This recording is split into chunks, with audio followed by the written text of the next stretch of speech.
Well, hello, I'm Scott Stephenson. I'm the president and CEO of the Museum of the American Revolution in Philadelphia. Very excited to explore a new exciting project in the digital humanities sphere called Witness the Revolution. And joining me today are just a few of the leading lights, but it was certainly the work of many hands that were involved in the creation of this wonderful ongoing project. This by no means completed yet.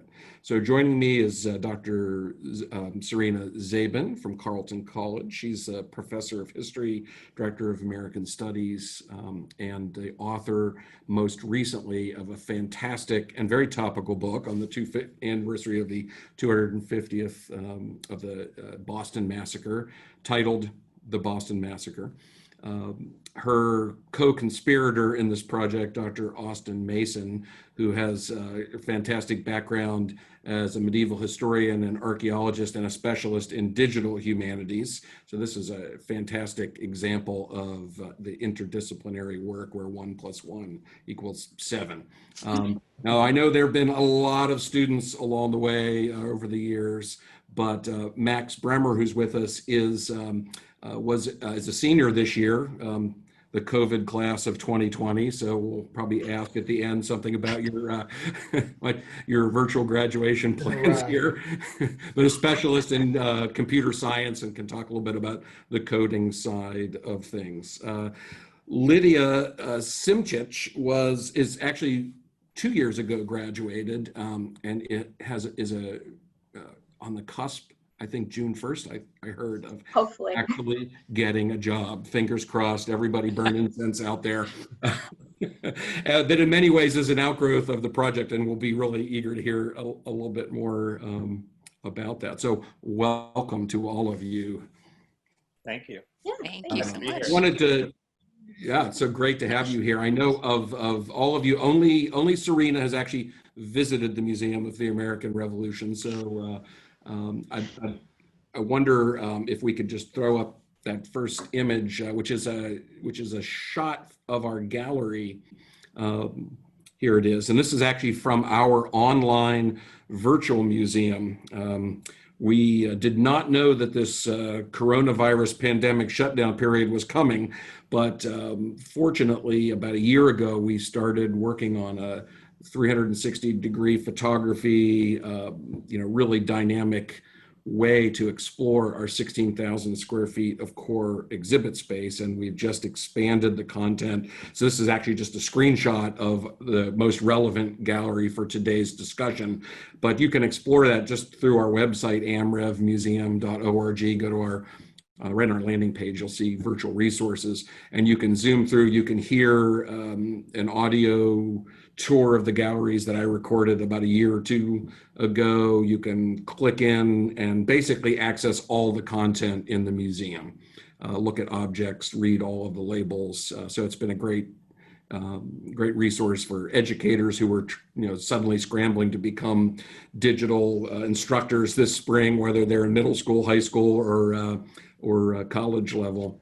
And I wanted to show this image just because obviously you're standing beneath a tree. This represents Boston's Liberty Tree. And on the left, you see a very familiar image, and one that'll guide a lot of our discussion today, which is, of course, Paul Revere's engraving of the Boston Massacre, which in the museum, we actually treat as next to an image of tarring and feathering.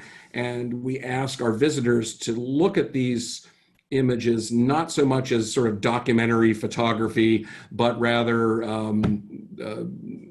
items that were produced with a political perspective. We ask, what was the perspective, the propaganda value of these images, and we might even have an image of the close-up of the massacre itself, and there it is. And this is actually probably a great way for me to hand the football over to you, Sarina, because of course I think It's probably fair to say this is the image that launched your ship of book, right?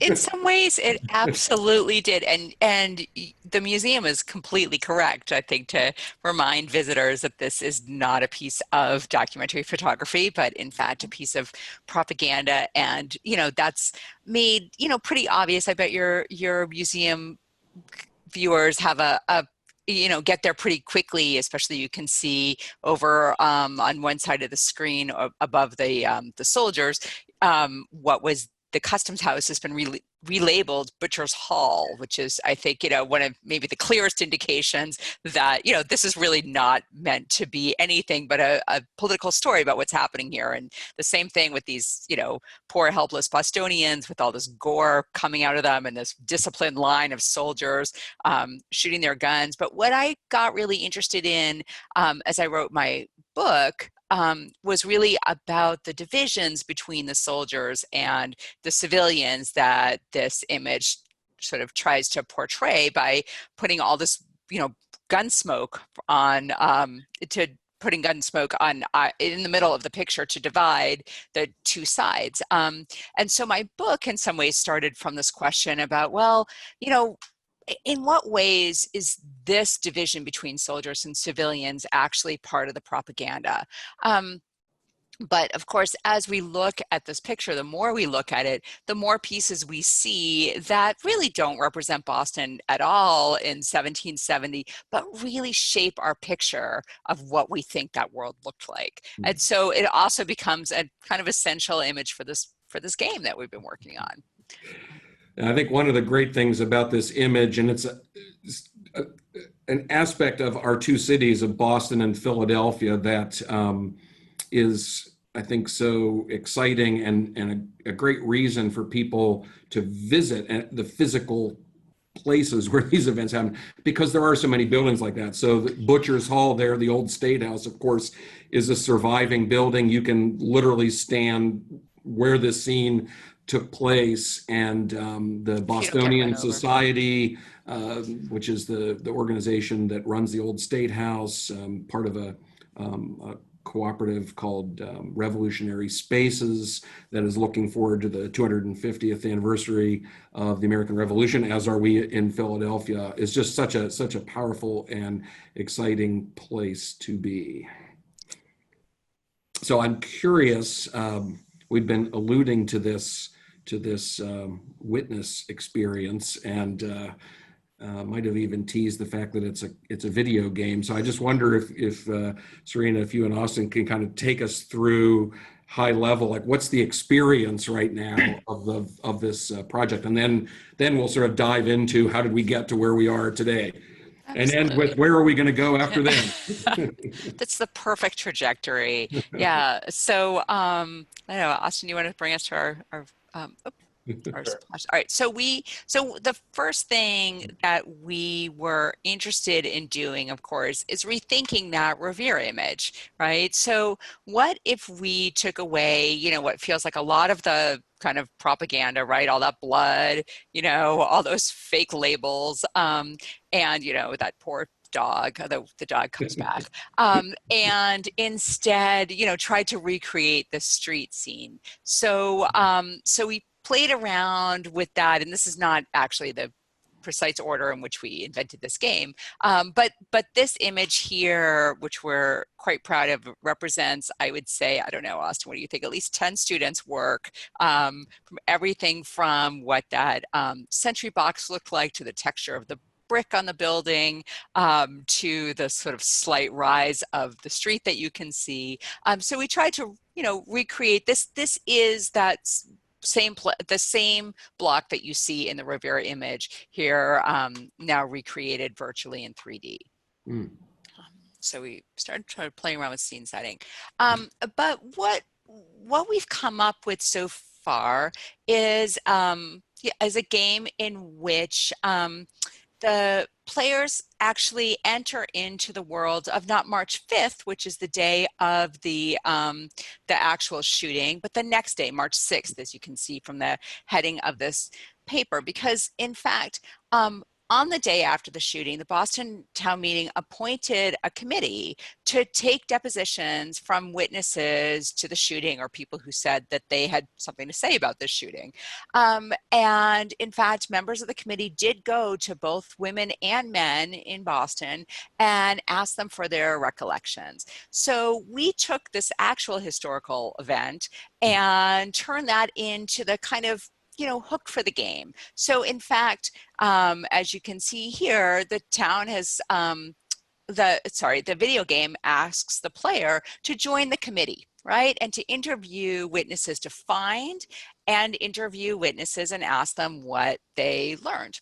Okay, and what they knew about it. So the game itself is kind of a quest. You have to walk through the city, you have to find witnesses, and then once you find them, you have to make sense of what they tell you, because there's a lot of contradictory evidence, and there's a lot of evidence that of other stories about Boston that are hidden in the stories that witnesses think they're telling you about this shooting. But in fact, you learn lots of other things that maybe help you understand what happened there. So briefly, as you talk to people, you take notes. And I think that actually Lydia was one of the people who helped create this this wonderful notebook. You take notes on what what the witness might say to you, and you keep a notebook and you start collecting all of your thoughts here. And then after you've collected enough depositions, and for our current version, that's actually only 3 because we want people to play through quickly right now, you have to make some choices about who you believe. Your witnesses tell you that there's anywhere from 30 to 100 people in this crowd. They tell you that the commanding officer, Captain Preston, was standing in all different sorts of places, right? So obviously, if the captain is standing in front of the soldiers, then probably he doesn't think that they're planning to shoot, or else he wouldn't be right in front of their guns, right? If he's behind the soldiers, as we see in, say, the Revere engraving, well, then he's clearly putting himself at a safe place, right? But people have also say, oh, they saw him on one side or the other, so you have to make some decisions about that.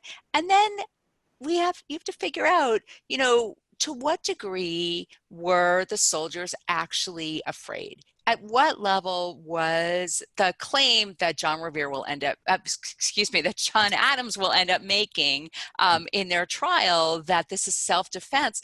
To what degree is that true? Was the crowd in fact hostile? Was it upset? Was it agitated? Or was it really just pretty calm? Some people say, actually, we were just out there because we heard there was a fire. So we just trotted out there with our little leather buckets and we're just looking for the fire. And other people are saying, no, we heard people yelling fire. We heard the captain say fire. And so this question of blame becomes something that you have to figure out through thinking about what was the mood that people saw. So depending on the choices you make, you see something else in the next stage of the game. You see a recreation. Here's a possible recreation of this game. Here we have Preston standing behind the soldiers. The soldiers lined up very precisely, probably. I don't know if anybody actually says they line up that precisely. And, this is what a group of, what did we say, 65? Is that what we've spawned here? 65 people looks like in this square. And we see them, falling over dramatically. It's very impressive in the actual game. And then, as a one way of helping people rethink, what the propaganda of the Revere picture, we actually have a way to play around with the people and objects in that Revere image. So now we have a much larger crowd. We have people throwing things at soldiers. You can see some sticks. You can see some snowballs. You can see a soldier who actually has been knocked over by a stick or a snowball. I'm actually not sure what we think is happening there. We see the captain on the side, not safely behind them. And so, we want people to understand that Revere is not the last image, right? It's not the last word. Oh, this is fabulous. It just strikes me that so much of what we've learned in the last 3 years that the museum has been opened is that what the public, and this is of all ages, whether it's a class of 5th graders coming through, adults, intergenerational groups, is they love to be immersed in a story. That led to some of our design, of course, of like the Liberty Tree, or, as you know, you can climb aboard a privateer ship, and there's a number of these kind of immersive experiences. Also asking questions of visitors, sort of getting them to think of history as a dialogue with sources, with a dialogue as a dialogue with the past, rather than a bunch of facts that you collect and you display on the walls like artwork or on a shelf like teapots. And keeping history kind of open-ended, and really just what struck me about this is you come in thinking, oh, I'm just playing a game, but you're actually doing the work of a historian, of trying to grapple with what could someone have known. And that's what we want to talk a little bit about, the sort of physicality of the game, because this was what was so striking to me, I thought, and I'm curious to hear you reflect on going from, I assume you started this research, reading documents. You were in the archives. I know you just about moved into the Massachusetts Historical Society, I'm sure. And like most historians, the story is coming off of written pages, but the understanding the three-dimensional aspects of the world can really yield surprising insights. And so I'm just curious, like, where was the germ of this idea? Surely you started to create this mental map in your research, because what's so groundbreaking about what you've done, you'd think, oh my gosh, what could there possibly be to learn about the Boston Massacre after all these centuries?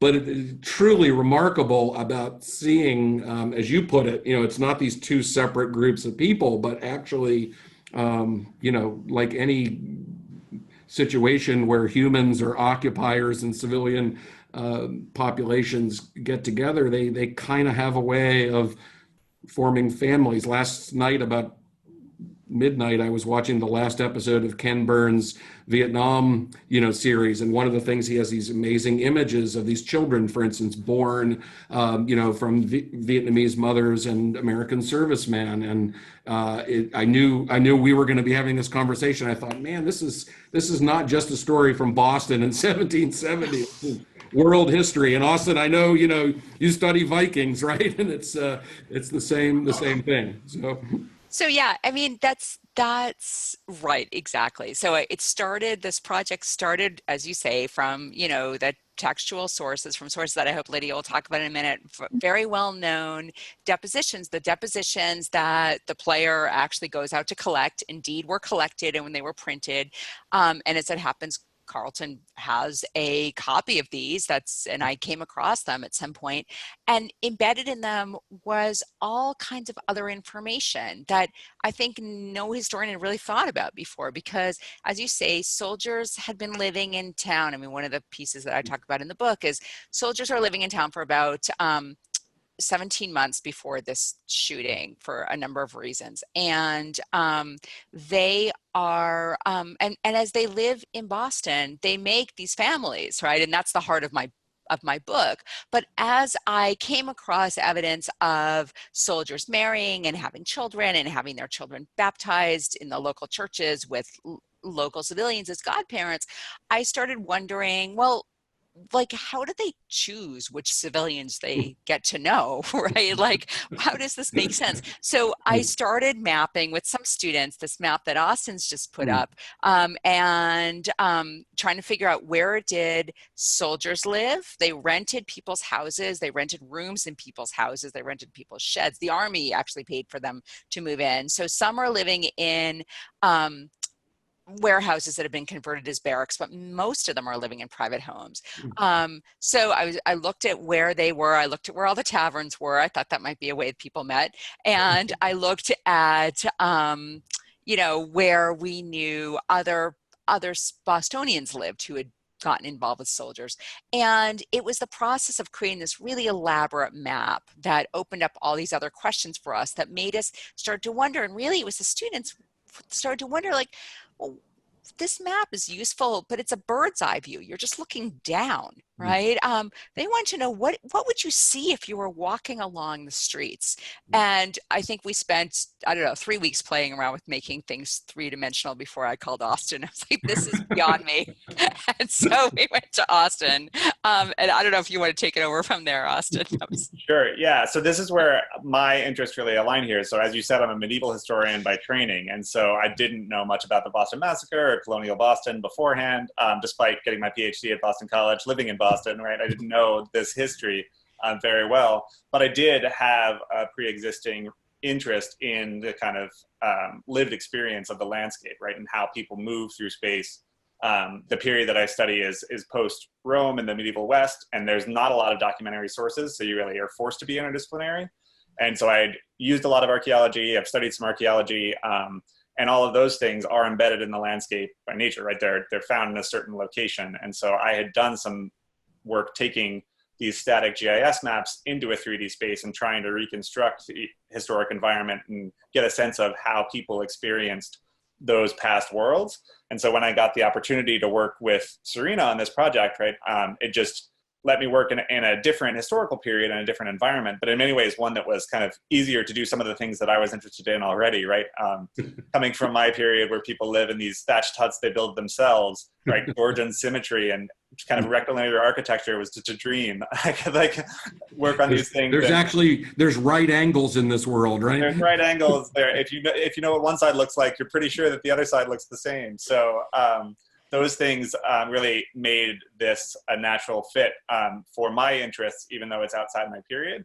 And so working together, we started to take all of this detailed geographic information systems, mapping that they had done, and pull it up into 3D.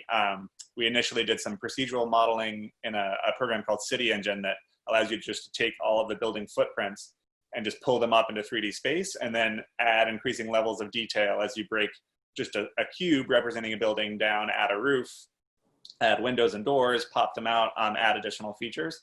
And so we got this kind of rough version of this 1769 map that you could walk through. But we were quickly kind of disappointed with that just as recreation, right? We really wanted to get into the rich history and this research that Sarina was doing for her book. And so I'm thinking through how we could bring those sources, bring that historical experience in. The task of collecting these depositions was really the hook that made sense of it, right? So treating it more as a historical detective game where you have the stage, you have the setting, and now you're walking around and you're talking to people and you are kind of creating those historical documents at the same time that you're playing and trying to figure out what happened. Oh, fabulous.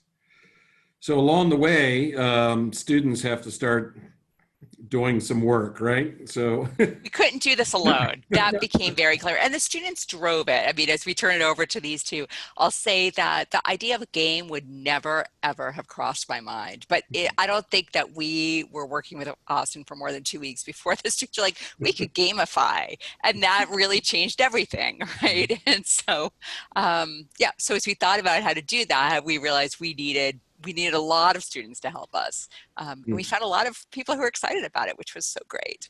Yeah, fabulous. Yes. Do we start with the historian or do we start with the coder?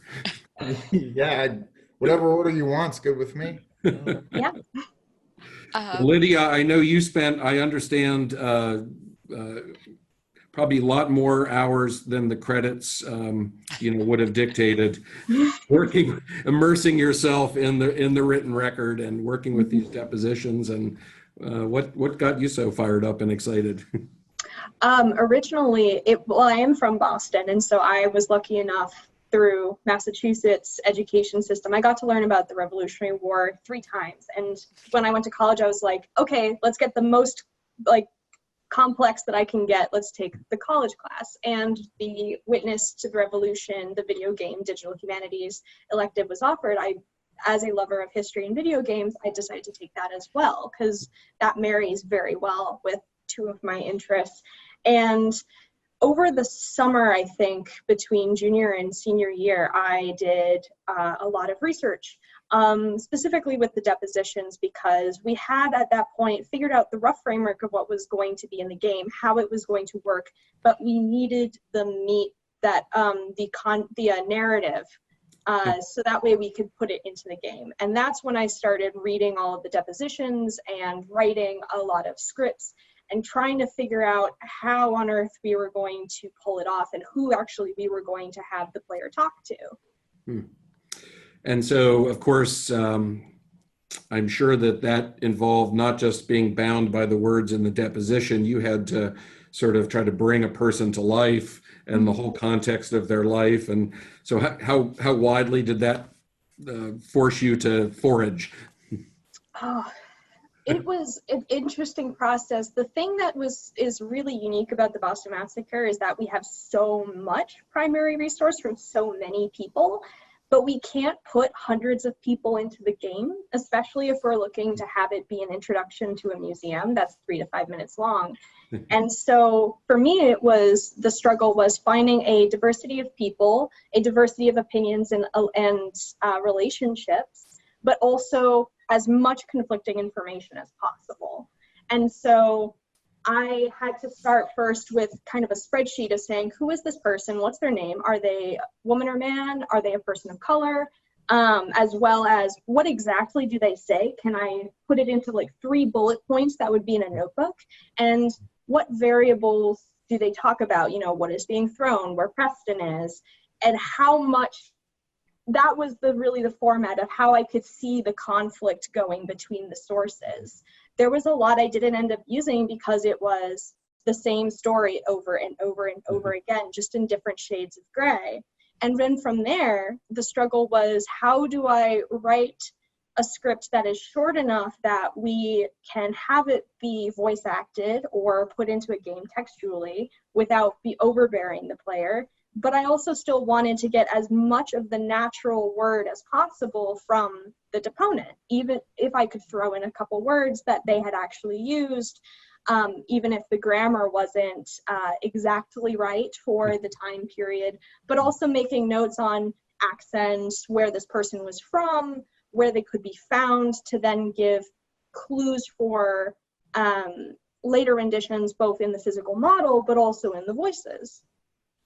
I'm curious if along the way, did you encounter a character or characters that you either found, a particular affinity for them, or maybe were very surprising to find them in Boston, which, you would, if you're limited to watching, Johnny Tremaine or, or some of the traditional stories of revolutionary New England, you might have a certain view of who the inhabitants of Boston in the period were being. I'm just curious if someone really surprised or engaged or touched you. It has been a couple years since I've read all those depositions, so it's a little hazy, but there was a man from the West Indies. I think he was a free man, and I did not know that there was as much of a free person of color population in Boston. But then also, as I was finding all of these names, and I was going back to Serena, there was a lot of finding out, it's just larger communities. So the sense of, okay, this is where this person says they came from. Oh, this was from a community where it was near the wharf. People would find a lot of Native Americans here because there was a lot of trading. And so getting a sense, not just of a lot of it was finding out more about the texture of the people in Boston at large, which I had never thought of. I'm familiar with the current communities, but back then, especially when you think about, the Johnny Tremaines, you think about the main people, you think of the John Reveres, John Adams, stuff like that. So that was really, when trying to place the people I was looking at in the depositions, it made the whole city more come alive. Fabulous. So you gather up all these nuggets in a resource package and ship it over to students like Max, right? And I'm curious to see where do you start, Max, with your work? And yeah, absolutely. Yeah. I mean, that pipeline's been a big part of the process. But to start, I should say, yeah, I came into this as probably at the current moment, the student worker with the least historical background. I was pretty much raw computer science all the way, but with a passion for game design, which is really what led me to this project. A friend of mine knew about both me and was working in the project, and so introduced me to Austin, etc. this project is interesting for a couple of reasons. So I've been involved in game development to varying extents with varying projects over the years, but this one introduces almost sort of a new level of intricacy. So game development is inherently such a multifaceted, I'm not sure what the word I'm looking for exactly is, but involves so many different fields, right? You're already drawing in a lot of art. You're drawing in a lot of programming. You're drawing in a lot of design elements, things like color theory and like just things you wouldn't think of to make game design work. And in this project, you introduce a new added element to that of what's obviously more complex than what I'm going to say, but I just sort of say it as I understand it, sort of intensive historical accuracy. You know, we have people working on the depositions on what the map should look like, what the models should look like. And this introduces a field that's not often present in game design. And then what you have are two sides that are not at odds, but sometimes are heading in slightly different directions, because game design wants to, as much as possible, make things fun, for lack of a better word, make things sort of make it a self-directed experience by the player, make things work. And it was really a learning experience for me adding this element to the pipeline. So we talked a little bit earlier about how I was part of implementing the annotations, which were helpfully just brought up right here. Implementing some additional annotations into the game world. And what this ended up involving is there was another team of students who were history majors and who were working on assembling these annotations and the images to go with them to be put into the world. And then we needed to communicate on specifics like, okay, where exactly around which building do you want this to go? You know, from this was a bit more discussed with Austin, but like from what distance do you want the player to be able to see these annotations, and like are there any details, you know, about how you want this text to go and about where the images, etc., things like that. And then you go from there to an implementation side, and then there's sort of a cyclical element of present it back to them, like, is this what you were envisioning, kind of thing. And obviously the annotations themselves are just kind of a microcosm of this as applied all across the. I mean, how Austin Mason managed all of this in his head, because the technical side of this project, and I'm getting a notification that my internet connection is unstable, so I apologize if I'm cutting in and out. But there's just so many different elements at play at once in this project. I mean, in any game of this complexity, but additionally, just here, you have, you know, past student projects that are used as parts of implementation. You have, you know, like you said, the cityscape generated city models. You have odd things going on with terrain, with character models, with animation.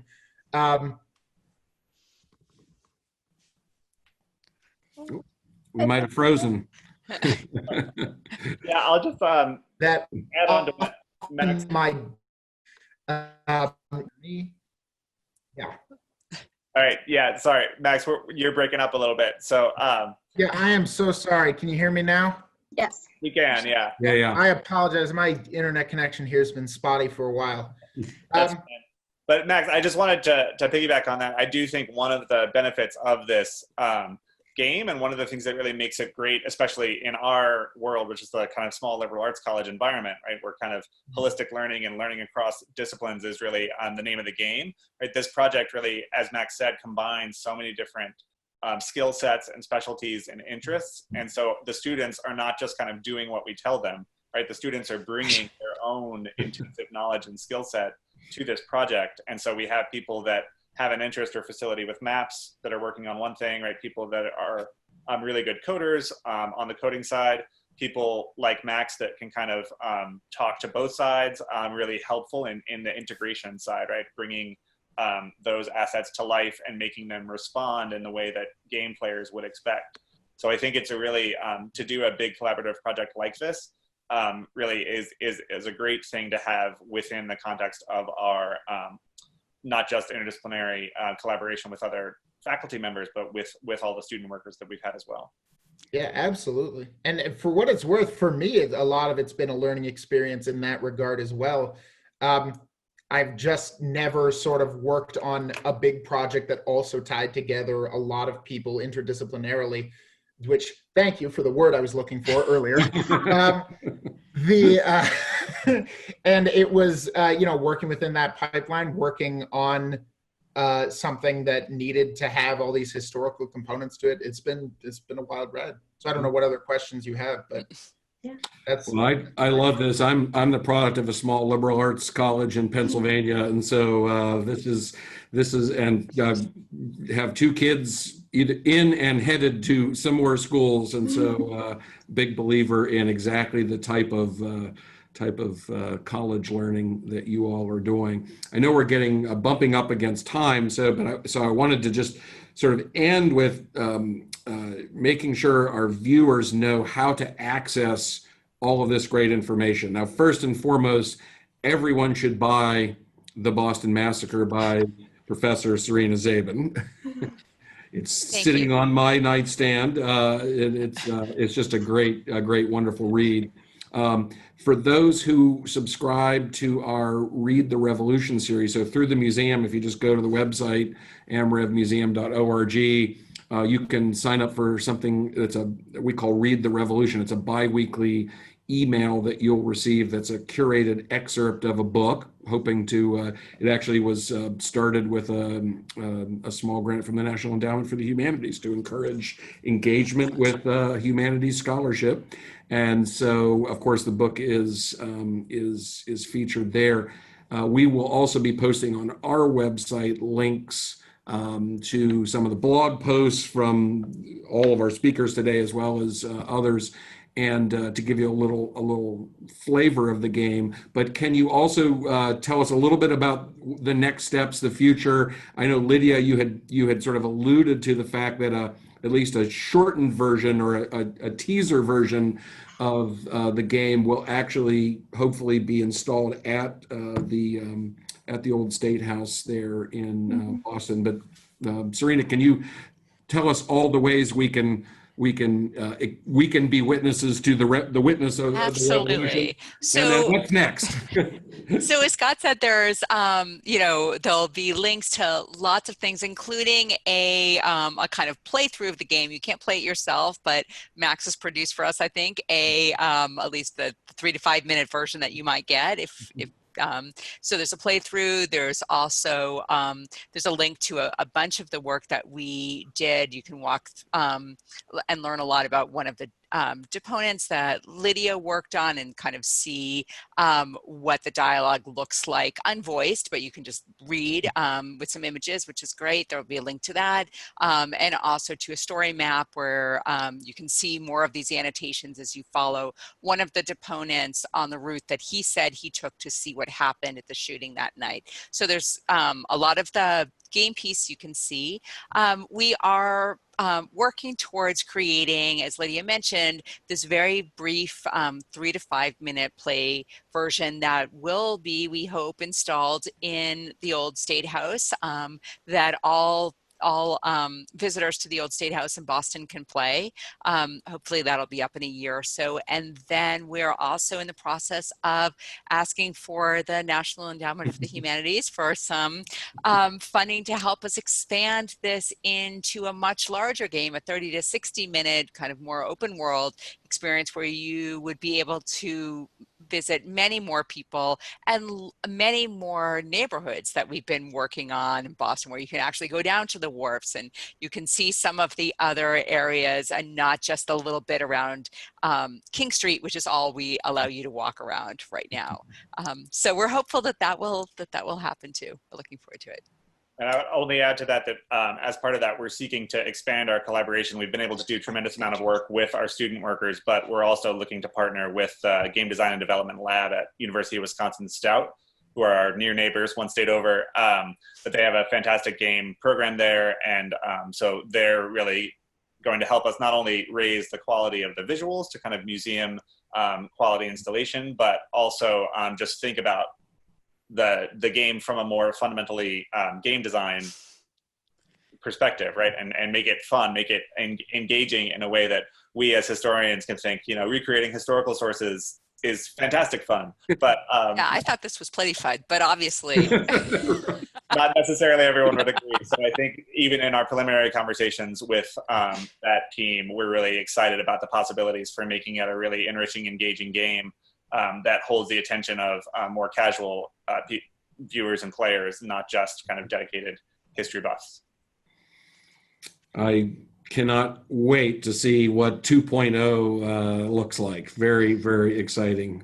Well, Sarina Zaiban, Austin Mason, Lydia Symchych, and Max Bremer, this has been such a pleasure to meet you all today, to introduce our viewers to this, getting really like an early peek at what's going to be, I think, a digital humanities project that is going to move us faster toward the 250th, hopefully get a rising generation of Americans excited and interested in the past. And thanks for all you're doing. And Max and Lydia, good luck with your next career moves. And, when you've made it big, just remember your alma mater and the museums that you love so much. thank you so much for having us. Yes, indeed. We look forward to seeing you in person. Definitely. Thank you very much. See you soon. Thank you. Bye-bye. Bye.